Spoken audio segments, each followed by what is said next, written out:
अब जो इनकी बड़ी बेटी है आकुति महारानी, उनकी कथा श्रवण करवाते हुए कहते हैं सुखदेव जी कि राजन, इनका विवाह रुचि प्रजापति के साथ हुआ, पुत्रिका धर्म का आश्रय लेकर के। पुत्रिका धर्म वो होता है कि जब पुत्र होगा तो उसको हम गोद लेंगे, इसको बोलते हैं पुत्रिका धर्म आश्रय। तो इनका विवाह रुचि प्रजापति के साथ हुआ और इनके घर में साक्षात नारायण जी का प्रादुर्भाव हुआ, यज्ञ नारायण का। और यज्ञ नारायण की शादी विवाह जो है वो दक्षिणा नाम की कन्या से हुआ। तो इसीलिए लिखा हुआ है कि जब हम कोई भी यज्ञ करते हैं तो उसमें दक्षिणा देते हैं, क्योंकि यज्ञ की पत्नी का नाम ही दक्षिणा है। जब तक हम दक्षिणा नहीं देते हैं तब तक यज्ञ की पूर्णता नहीं होती है। अब आप प्रश्न करें कि महाराज, जब ब्राह्मण भोजन करवाते हैं तो वो यज्ञ तो होता नहीं है, फिर क्यों कहते हैं कि दक्षिणा दो? तो यज्ञ बहुत प्रकार के होते हैं। ब्रह्म यज्ञ उसको बोलते हैं। जब हम ब्राह्मण को भोजन करवाते हैं तो उसको बोलते हैं ब्रह्म यज्ञ।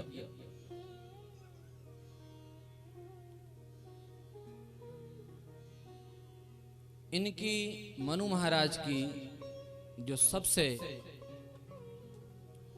छोटी पुत्री थी, उनका नाम था प्रसूति महारानी। प्रसूति जी का विवाह दक्ष प्रजापति के साथ हुआ और इनसे 16 कन्याएं उत्पन्न हुई। 16 कन्याओं में से 13 कन्याएं इन्होंने धर्म को ब्याह दी। तो धर्म के यहाँ जो मूर्ति नामक पत्नी थी, उनसे भगवान का प्रादुर्भाव हुआ नर नारायण के रूप में, जो आज भी बद्री विशाल में विराजमान है। स्वधा नाम की कन्या को पितरों को दिया, स्वाहा नाम की कन्या को अग्नि देवता को प्रदान करी और सती नाम की कन्या को भगवान भोलेनाथ को ब्याही। पर परीक्षित, सती की कोई संतान नहीं हुई, क्योंकि एक बार दक्ष ने बहुत बड़ा यज्ञ किया, उस यज्ञ में भगवान भोलेनाथ का अपमान किया और सती उनके अपने पति का अपमान सहन नहीं कर सकी और अंत में प्राणों का उत्सर्जन कर दिया। परीक्षित जी चौंके, बोले महाराज भगवान ये बताइए कि शंकर का नाम ही है कल्याण करने वाला, ऐसे भोले भाले महादेव से भला दक्ष प्रजापति ने द्रोह क्यों किया, क्यों अपमान किया उनका? तो सुखदेव जी श्रवण कराते हुए कहते हैं कि राजन, एक बार ब्रह्मा जी ने दक्ष को प्रजापति घोषित किया और जब दक्ष को प्रजापति घोषित किया तो एक बार सभा आयोजित की, उसमें सबको, समस्त देवी देवताओं का आमंत्रण किया। भगवान भोलेनाथ भी पधारे। उस समय जब दक्ष अपनी सभा में उपस्थित हुआ तो सभी लोग खड़े होकर के स्वागत किए, लेकिन भोलेनाथ तो समाधि वाले बाबा जी हैं, मन ही मन ससुर जी को प्रणाम किया। लेकिन दक्ष को लगा कि ये शंकर जो मेरा दामाद है ये मेरा अपमान कर दिया, इसने मुझे सम्मान नहीं दिया। गुस्से से लाल पीला हो गया।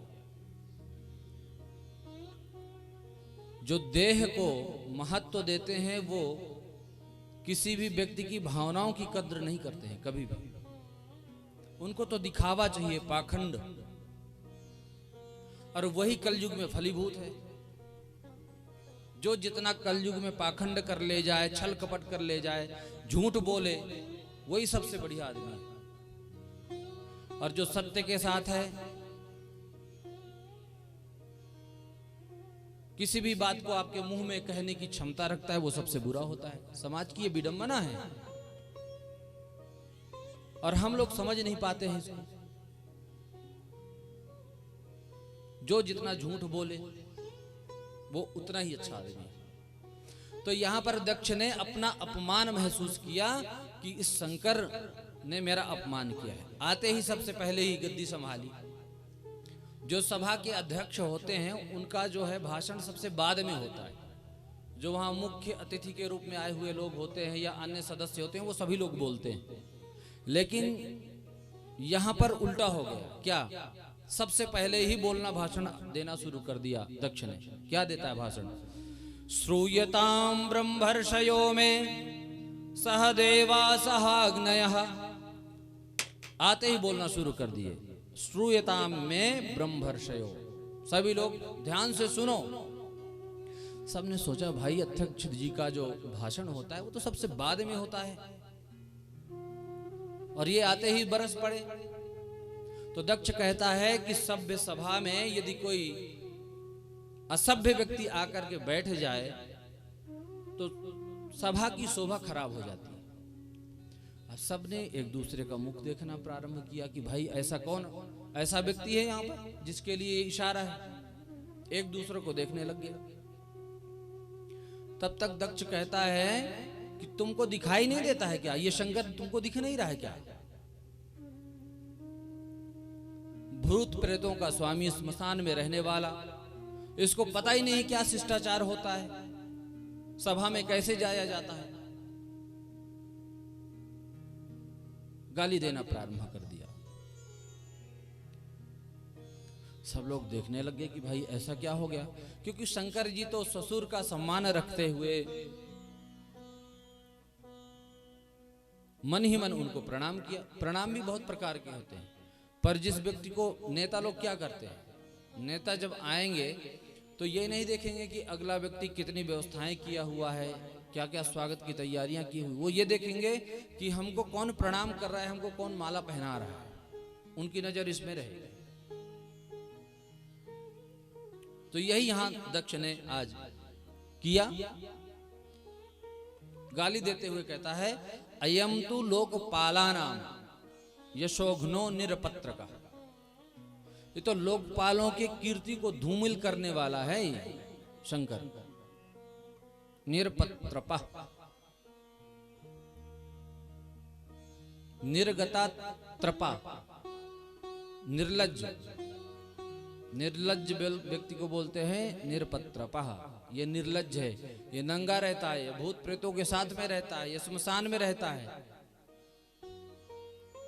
तो किसी महात्मा ने कहा कि ठीक ही तो कह रहा है भाई, गलत क्या कह रहा है। लोकपालों के यश को धूमिल करने वाला।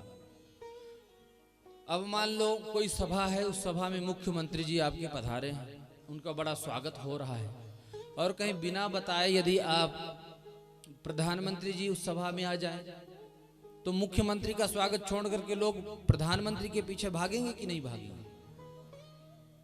तो भगवान भोलेनाथ आदि देव हैं, कहते हैं निर्गता अपसमन्तात्रात्राणम रक्षणम असौ निरपत्रपः। जो सबको अभय प्रदान करें ऐसे हैं भोलेनाथ। एक बार सभी भूत प्रेत रोते रोते आए, बोले महाराज हमारी रक्षा करो। बोले क्या हुआ? बोले महाराज हम जहां भी जाते हैं लोग तंत्र मंत्र करवा करके और बोतल में हमको गड़वा देते हैं, मारते पीटते अलग से हैं, जाएं तो जाएं कहां? बोलो यदि किसी का नहीं है जो, उसका मैं हूं, मेरी शरण में आओ। सब भूत प्रेत अपने साथ रख लिए। सांप आ गए, महाराज हमारी भी रक्षा करो। बोले क्या? बोले जो कोई हमको पाता है हमारा मुंह कुचल के फेंक देता है। बोले तुम भी हमारी शरण में आ जाओ। जिसका कोई नहीं है उसके कौन है? भोलेनाथ। बिच्छू आई रोते रोते, महाराज हमारी भी रक्षा करो, जो पाता वही हमको मार देता है। बोले को नहीं, उठा करके अपने बलकल बना लिए, नाग को अपनी सर्प की माला बना ली। तो ऐसे हमारे भगवान भोलेनाथ, और ऐसे भोलेनाथ का दक्ष आज बहुत अपमान कर रहा है सबके सामने, भरी सभा में। नंदी सी नहीं रहा गया, उठ खड़ा हुआ, मैं देखता हूं इसको। भोलेनाथ ने बोला कोई बात नहीं बेटा, गाली दे रहा है तो देने दो, ससुर जी हैं। ससुराल की गाली तो सबको खानी पड़ती है, यहाँ पर उल्टा हो रहा है। सब लोग तो जब शादी होती है, ब्याह होता है, तब गालियां खाते हैं, और यहाँ हम शादी के बाद गाली खा रहे हैं, कोई फर्क नहीं पड़ता। तो अनुमति नहीं मिली तो नंदी जी महाराज चुपचाप बैठ गए। वहीं पर एक ने बोला कि महाराज, यदि तुमको ये लगता है कि ये निर्लज्ज है, असभ्य है, तो आपने अपनी बेटी क्यों ब्याह दी इसको? फिर भाई पहले देखना चाहिए था ना कि इसमें ये दोष है। पहले तो तुमने अपनी बेटी ब्याह दी, अब कह रहे हो कि ये नंगा है, ये भूत प्रेतों का स्वामी है, इसको सभ्यता का कुछ पता नहीं है, बैठने उठने का पता नहीं, कोई शिष्टाचार नहीं आता, अब क्यों देख रहे हो? तो कहते हैं, अरे ये कहां मरकट लोचन, कहां ये मेरी मृग लोचनी कन्या, गृहीत्वा मृगसावाक्षा पाणिम मरकट लोचना। बंदर की जैसे आंखों वाला कहा ये नंगा बाबा, और कहा मृग की तरह मृग नैनी मेरी कन्या, इसकी तुलना मेरी बेटी से करते हो? अब जो है नंदी से नहीं रहा गया, खड़े हो गए। मेरे स्वामी को तुम बंदर की आंख वाला बोलते हो? क्योंकि शास्त्र कहते हैं कि यदि भगवान का अपमान किया जा रहा हो और शिव का अपमान किया जा रहा हो, तो वहां से व्यक्ति को निकल जाना चाहिए, या तो उसका विरोध करो या फिर वहां से उठ करके चले जाओ। और नहीं, यदि ऐसा नहीं करते हैं तो गौ हत्या का पाप लगता है। तुलसीदास जी ने ऐसा लिखा है, हरिहर निंदा सुनहि जो काना, होई पाप गौ घात समाना। तो अब खड़े हो गए, बोले ए दक्ष, नंदी जी ने ललकारा, तुझे पद क्या मिल गया, तो इतना बड़ा अभिमानी हो गया, और हमारे भोलेनाथ को तुम उल्टा सीधा बक रहे हो, जो सबका कल्याण करते हैं। बड़ बड़ जब से आया तब से किए जा रहा है, जा मैं तुझे श्राप देता हूं, तेरे बकरे का मुख लग जाएगा।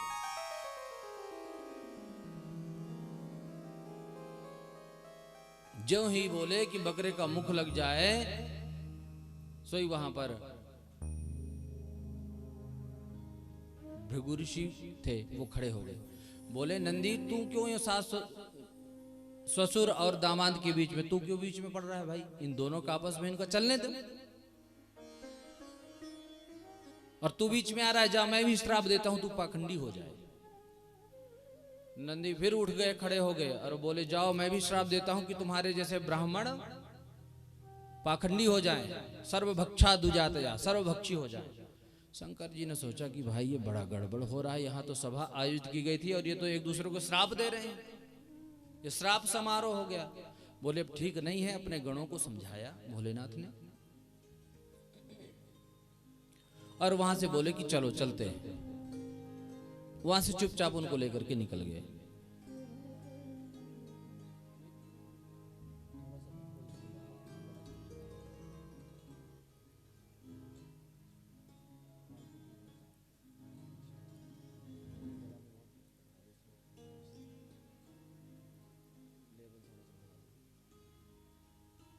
शिव जी अपने समस्त गणों को लेकर के चले गए।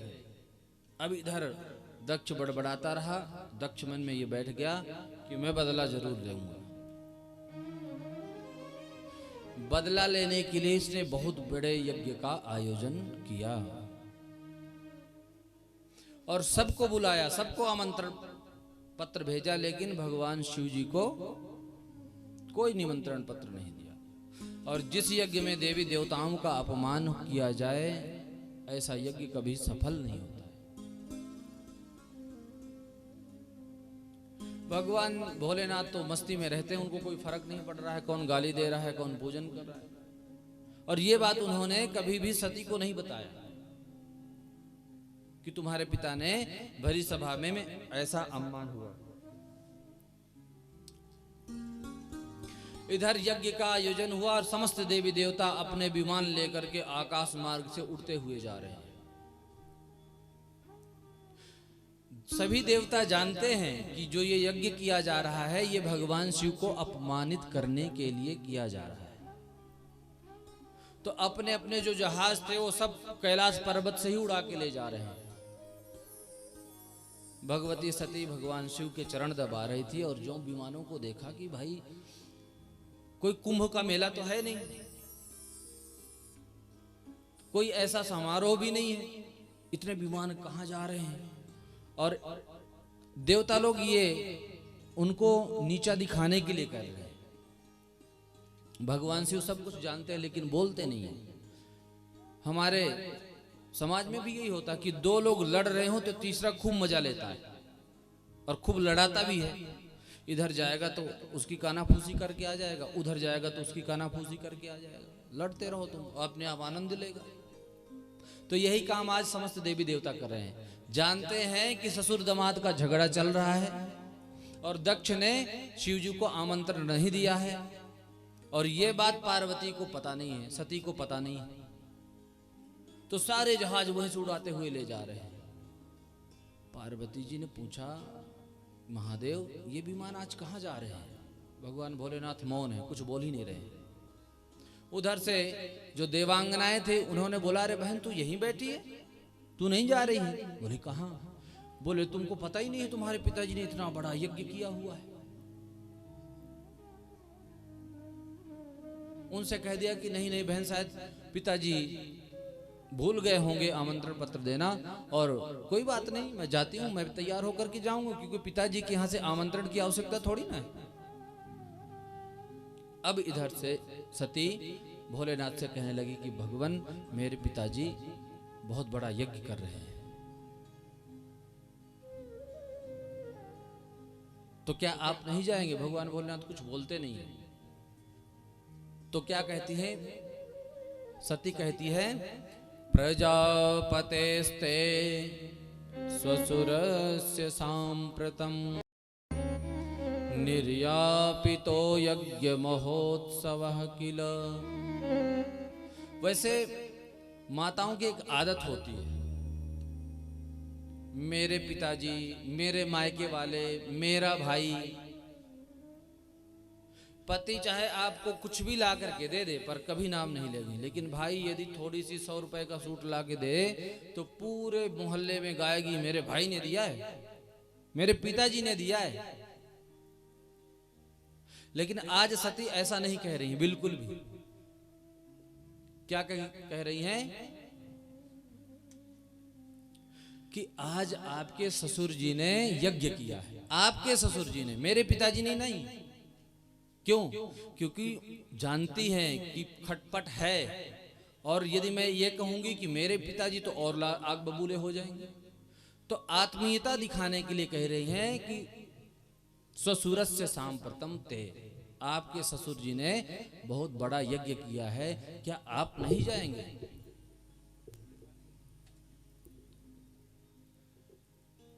जब भोलेनाथ जी से जाने का हठ किया कई बार, तो आज वो बात भोलेनाथ ने सारी बताई जो कभी बताई नहीं थी। जब सारी बात बताई कि देवी ऐसा ऐसा हो गया था, तो सती कहती है कि कोई बात नहीं, पिताजी भूल गए होंगे, शायद आमंत्रण पत्र देना भूल गए होंगे, क्योंकि सबसे अधिक वो तो मुझे ही प्रेम करते हैं और ऐसे तो वो कर ही नहीं सकते हैं। बड़े बड़े कामों में ऐसे छोटी छोटी बातें हो जाती हैं, भूल गए होंगे, कोई बात नहीं, हम चलेंगे। देखो वहां रिश्तेदार आएंगे, बहनें आएंगी, बहनोई आएंगे, सबसे मुलाकात होगी, कितना अच्छा लगेगा। भगवान भोलेनाथ ने कहा, ये तो मैं भी जानता हूं कि जाएंगे तो सभी रिश्तेदारों से मिलना होगा, अच्छी बात है, मिलना भी चाहिए, और ऐसे ही अवसरों में तो ही मुलाकात होती है। रोज कोई थोड़ी जाता है किसी के यहाँ मिलने को, जब कोई उत्सव होता है तभी तो जाता है। लेकिन देवी ऐसी जगह में नहीं जाना चाहिए जहां जा करके अगला व्यक्ति गाल फुला के बैठ जाए, मुंह लटका करके बैठ जाए। ऐसे स्थान में जाना नहीं चाहिए।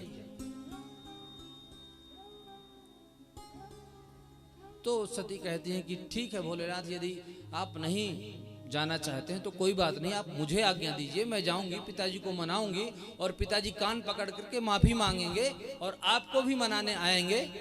मुझे तो आज्ञा दीजिए, मैं जाती हूं। भोलेनाथ ने कोई जवाब ही नहीं दिया। अब इधर जब देखती है, सोचती है कि पिताजी ने यज्ञ किया है, तो बार बार मन करता है कि मैं भी जाऊं। और जब इधर भोलेनाथ को देखती हैं तो सोचती है कहीं भोलेनाथ रुष्ट न हो जाए। भोलेनाथ से बार बार आज्ञा मांगती हैं, लेकिन भोलेनाथ कुछ बोलते ही नहीं। अंत में निर्णय लेती है कि मैं जाती हूं। भगवान भोलेनाथ जानते हैं कि अनहोनी को कोई टाल नहीं सकता है। अनहोनी बड़ी बलवती है। रामावतार में भी बहुत बार मना किया था शिव जी ने कि भाई ये तो परमात्मा है, परब्रह्म है, रहने दो। फिर भी नहीं मानी। और भगवान वहां भी जानते हैं कि अब तो होके ही रहेगा। और वहां भी पार्वती जी गई और परीक्षण की। तो यहां भी जानते हैं कि ये बिना गए मानेगी नहीं। तो भगवान ने कुछ उत्तर ही नहीं दिया हाँ ना में। अब पार्वती जी जो है जाती है कुछ दूर तक और स्मरण आता है कि कहीं भोलेनाथ रुष्ट न हो जाए, तो फिर वापस आ जाती है। तो ठीक है महाराज मैं जाऊं। जब यहां आती है तो पिताजी का फिर वो महोत्सव याद आता है कि कैसा वहां होगा, सभी लोग आएंगे, मुझे जाना चाहिए। तो फिर कहती है ठीक है महाराज तो मैं जा रही हूं। थोड़ी दूर जाती हैं, फिर भोलेनाथ याद आते हैं तो फिर वापस आती हैं। और भोलेनाथ आंख बंद करके बैठे हुए हैं। और जब सती जाती हैं तो टेढ़ी निगाह से देखते हैं कि क्या चली गई सचमुच। ऐसा होता है ना जब लड़ाई करते हैं आप घर में, ठीक है तो तुम रहो घर में, मैं चली अपनी मायके। अब पतिदेव तो बेचारे देखते हैं कि क्या सचमुच तो नहीं जा रही है। जब लगता है कि सचमुच अच्छा आ जाओ, कोई बात नहीं, ये तो होती रहती है, कोई बहुत बड़ी बात थोड़ी हो गई, मना के ले आते हैं। तो यहाँ शंकर जी भी देख रहे हैं कि हो सकता है कि न जाए, चुपके से तिरछी नजर से देखते हैं कि चली तो नहीं गई। अंत में निर्णय ले ही लिया कि कुछ भी होए मैं तो जाऊंगी, अपने पिता को भी मनाऊंगी और भोलेनाथ यदि रुष्ट होंगे तो आकर के इनको भी मना लूंगी। ऐसे यज्ञ रोज रोज थोड़ी होते हैं, ये तो कभी होता है। अंत में चली गई। जब भोलेनाथ ने देखा कि ये तो चली गई तो समस्त अपने गणों को बुलाया और बोले जाओ तुम लोग भी जाओ, सकुशल छोड़ करके आओ। दौड़ो दड़े समस्त भूत प्रेत नंदी आदि गण गए और बोले माता जी हमारे होते हुए आप पैदल ही जा रही हैं, अकेले जा रही हैं। अरे हमें तो डूब मरना चाहिए, हम सेवकों को आदेश देते। बोली तो ठीक है तुमने चलना तो तुम भी चलो। समस्त गण भी लेके चले गए।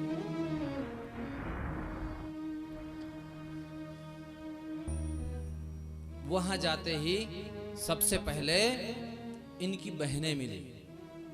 बोले आओ आओ सती, हमने सुना है कि पिताजी ने आपको आमंत्रण पत्र नहीं भेजा है। पर कोई बात नहीं, भेजे या ना भेजे, पिता के यहां से आमंत्रण पत्र की जरूरत थोड़ी होती। बहुत अच्छा किया तुमने आकर के। लेकिन तुम्हारा पति नहीं आया क्या? व्यंग व्यंग मार रही है।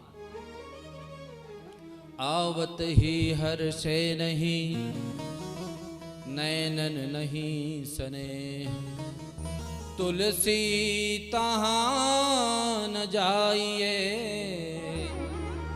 चाहे कंचन बरसे में। ऐसे स्थान पर नहीं जाना चाहिए जहां जाकर के व्यक्ति का मुख कमल मलिन हो जाए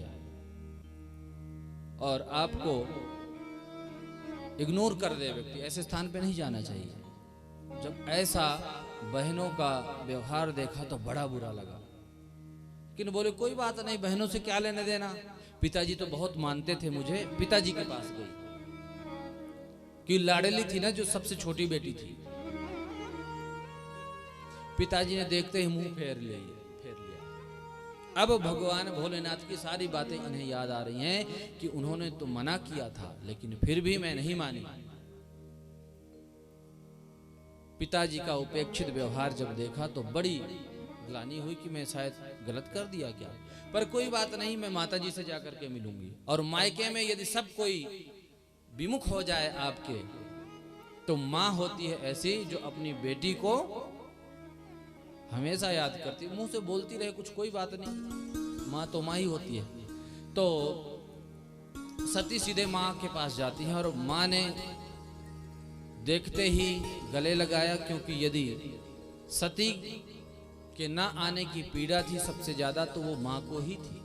बड़ी प्रसन्न हुई, माँ ने बड़ा प्रेम दिया। अंत में जब यज्ञशाला में गई तो यज्ञशाला में देखती हैं कि समस्त देवी देवताओं के लिए वहां पर सबका भाग अलग अलग रखा हुआ है, लेकिन भगवान भोलेनाथ का वहां पर कोई भाग नहीं है। कोई व्यक्ति यदि आपको चांटा मार दे तो थोड़ी देर दर्द होगा, कष्ट होगा और ठीक हो जाएगा। यदि कोई आपको बाण मार दे तो घाव होगा, दवाई लगाएंगे, 10-15 दिन में घाव ठीक हो जाएगा। लेकिन यदि कोई बाणी रूपी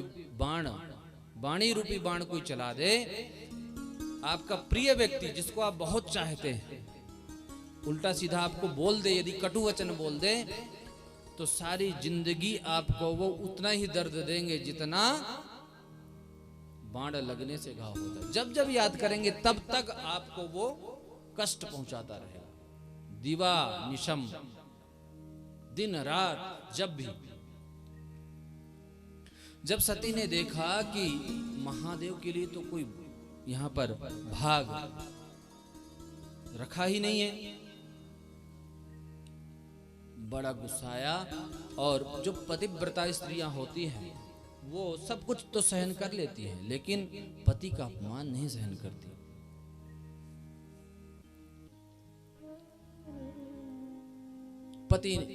सती ने दक्ष को ललकारना प्रारंभ कर दिया। अरे दक्ष, इतना अभिमान हो गया पद पाते ही, जो आज भगवान शिव का भी तुमने अपमान कर दिया। शिव का जो अपमान करता है उसका तो मुंह नहीं देखना चाहिए,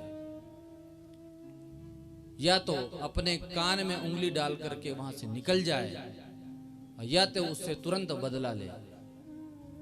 तो मैं बदला तो नहीं ले सकती क्योंकि आप मेरे रिश्ते में पिता हैं। कान में अंगुली डाल करके मैं जा भी नहीं सकती, क्योंकि मैं जब जाऊंगी तो भोलेनाथ यही बोलेंगे, आओ दाक्षायणी, दक्ष की पुत्री दाक्षायणी, आपके नाम से ही संबोधन मुझे देंगे। तो मैं न प्रतिकार कर सकती, न मैं यहां से वापस जा सकती, क्योंकि जब तक ये मेरा शरीर है तब तक आपसे संबंध तो रहेगा ही।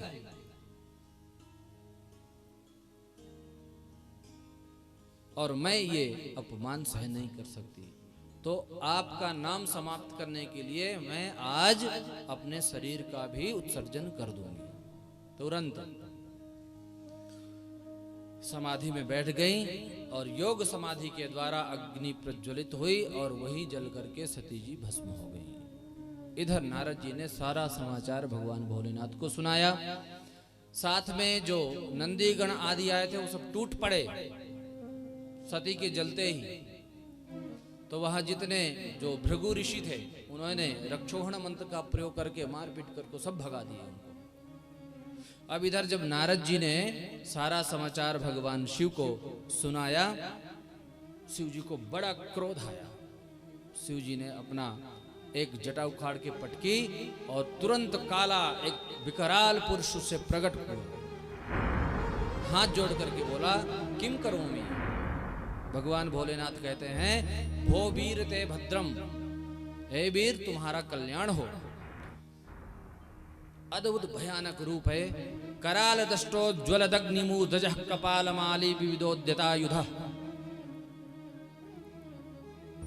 भगवान भोलेनाथ ने आदेश दिया, दक्षम सयज्ञम जहि, दक्ष के साथ यज्ञ का नाश कर दो। अब तो चल पड़े तुरंत वीरभद्र। जितने भूत प्रेत सब पिट करके आ रहे थे, जब देखा कि हमारे स्वामी आ रहे हैं, सब साथ हो लिए, चलो सब गए। भयंकर आंधी तूफान का माहौल, जितने यज्ञाचार्य ब्राह्मण ऋषि आदि थे वहां पर, सबने सोचा कि इतना बड़ा तूफान कहां से आ रहा है। एक ने कहा कि ये तूफान नहीं है, शायद गाय जो है चर करके वापस लौट रही होंगी, उसी से जो उड़ती हुई धूल है वही है।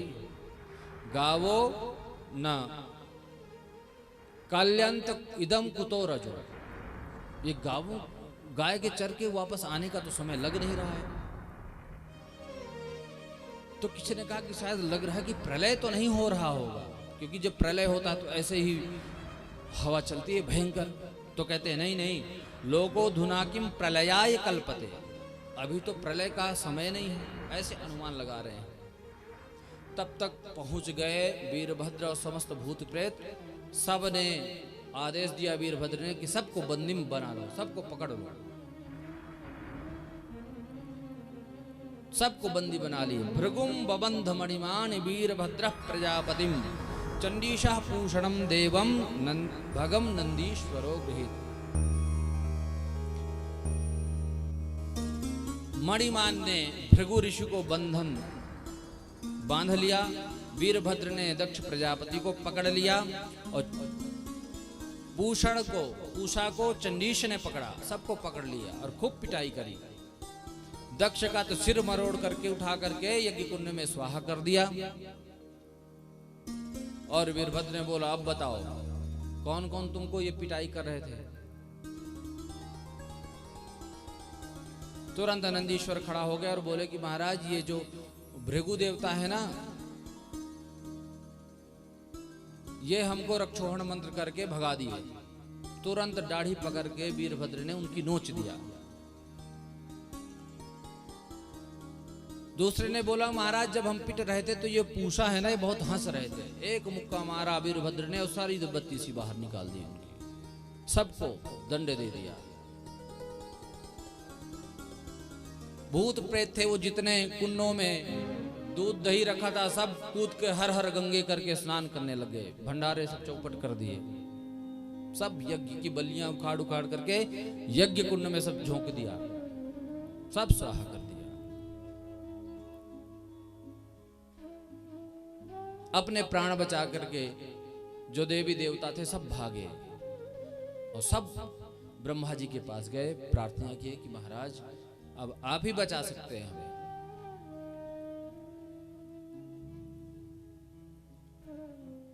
ब्रह्मा जी ने बोला भाई आमंत्रण तो हमें भी आया था लेकिन हम नहीं गए, आमंत्रण तो नारायण को भी गया था वो भी नहीं गए, और शिव जी को तो बुलाया ही नहीं गया था। जब हम तीनों लोग उस यज्ञ में नहीं गए तो तुम लोग वहां लपसी खाने क्यों गए थे? ले लो प्रसादी अब खाओ। बोले महाराज रक्षा करो, प्राणों की रक्षा। बोले अब तो शंकर जी के पास ही चलना पड़ेगा, वही आपको बचा सकते हैं, प्राणों की रक्षा वही आपकी कर सकते हैं। बोले चलो, समस्त देवी देवताओं को लेकर के ब्रह्मा जी शंकर जी के पास गए और बोला तुम लोग यहीं रुको, मैं जाता हूं, पहले देखता हूं ना कि कैसा मूड है भोलेनाथ का। कहीं गुस्से में होंगे तो मुझे भी खरी खोटी सुनाएंगे, तुम्हारे को भी खरी खोटी सुनाएंगे, तो इसलिए बोले तुम रुको और जब मैं इशारा करूंगा तो सब आप वापस आ जाना। ब्रह्मा जी ने निवेदन किया कि हे भोलेनाथ, आप चल करके इन समस्त ब्राह्मणों को, ऋषियों को, देवताओं को तृप्त करें। सबसे पहले तो भगवान शिव जब देखा कि मेरे पिताजी आए हैं तो उठ करके प्रणाम किया, क्योंकि ब्रह्मा जी का भ्रकुटी का भेदन करके भगवान शिव उत्पन्न हुए, तो इसलिए पिता की तरह। कैसे? जैसे कश्यप ऋषि को 52 भगवान प्रणाम करते हैं पिता होने के नाते, प्रकार से उत्थाय चक्रे शिरसा विवंदनर महत्तमा कस्य यथैव विष्णु। कश्यप ऋषि को जैसे भगवान 52 दंडवत प्रणाम करते हैं, ऐसे भगवान भोलेनाथ ने ब्रह्मा जी को प्रणाम किया। समस्त अवसर पाते ही इशारा किया, समस्त जो देवता थे खंडित हुए वो सब आ गए। और बोले महाराज थोड़ा इनके ऊपर कृपा दृष्टि डालो। तो जैसे ही बोलना प्रारंभ किए भृगु ऋषि, तो उनकी आदत थी, किसी किसी की आदत होती है ना कोई कुछ करने की, तो उनकी आदत थी ऐसे दाढ़ी पे हाथ फेरते हुए बोलने की। जब देखा तो दाढ़ी है ही नहीं, क्योंकि वीरभद्र ने नोच दी थी। ब्रह्मा जी बोले भाई भोलेनाथ से कि इनकी स्वभावतः हाथ फेरने की दाढ़ी में आदत थी, और दाढ़ी तो है नहीं, कृपा करो कुछ दाढ़ी इनको मिल जाए। शिव जी ने बोला कि पूरी दाढ़ी तो नहीं मिलेगी, चलो थोड़ी थोड़ी दे देते हैं, काम चलाते रहना। तो देखते हैं ना कि किसी किसी की दाढ़ी कितनी थोड़ी थोड़ी होती है, चाइनीज वालों की खास करके हैं। तो भगवान भोलेनाथ ने थोड़ी थोड़ी दाढ़ी दे दी। उसके बाद महाराज पूषा देवता तुरंत बढ़े, बोले महाराज इनको भी 2-4 दांत मिल जाते तो काम चल जाता। बोले नहीं, अब इनको दांत नहीं मिलेंगे, अब ये सत्तू घोल घोल करके पिए।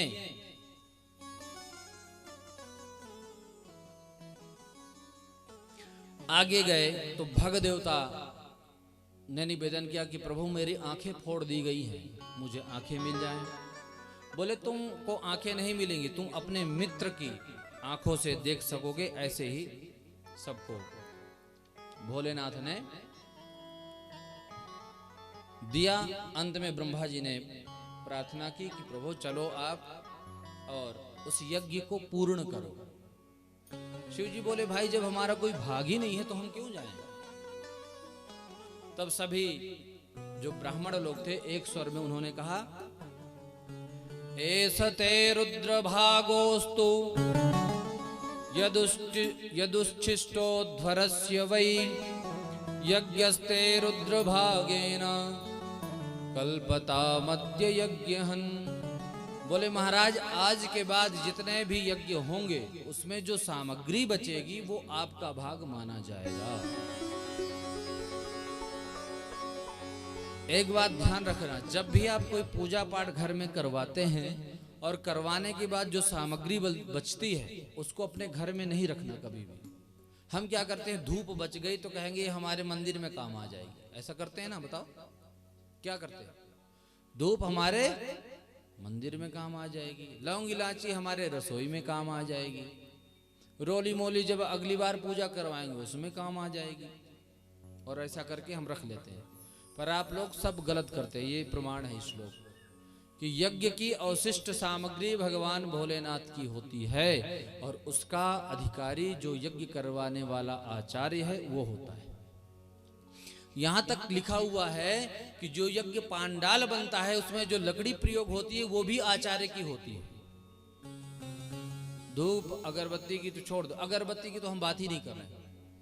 अगरबत्ती कौन कौन जलाता है अपने घर में? हाथ खड़ा करें। देखो भैया, जो अगरबत्ती जलाते हैं उसको जलाना बंद कर दें, क्योंकि अगरबत्ती आप लोगों के लिए नहीं बनी है। अगरबत्ती में बांस होता है और बांस को जलाने से नाश होता है। क्या होता है? नाश। कुल खानदान सब समाप्त हो जाता है, क्योंकि वंशस्तु भगवान रुद्रः, बांस में भगवान शिव ही विराजते हैं। इसीलिए ठाकुर जी बांस की बांसुरिया धारण करते हैं, अर्थात अपने अधरों पे भगवान भोलेनाथ को विराजमान करके रखते हैं ठाकुर जी। तो इसलिए जो दूसरे संप्रदाय के लोग हैं ना, उन्होंने इसका आविष्कार किया। तो इसलिए, और ये भी लिखा हुआ है आयुर्वेद में कि जब हम बांस को जलाते हैं तो उससे एक रसायन निकलता है और वो जो है बहुत घातक होता है।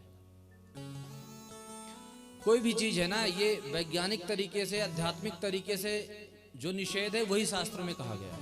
तो इसलिए बांस मत कभी जलाना। और धूप के लिए बताया गया है कि धूप यदि ना हो घर में तो बनाने के लिए बताया गया है।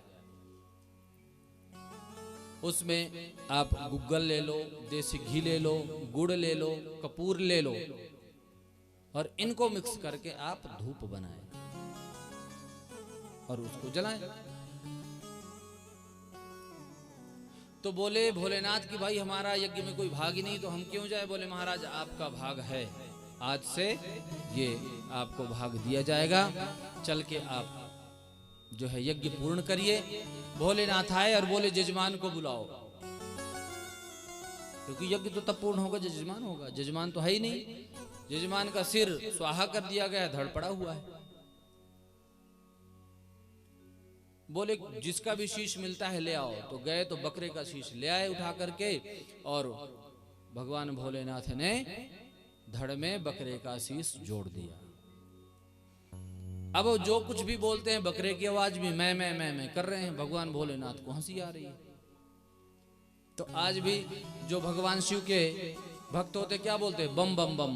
जब बम बम बम बम बोलते हैं तो भगवान शिव को अपने ससुर की याद आ जाती है, प्रसन्न हो जाते हैं शंकर जी। अब जो है दक्ष जो है स्तुति करना प्रारंभ करते हैं।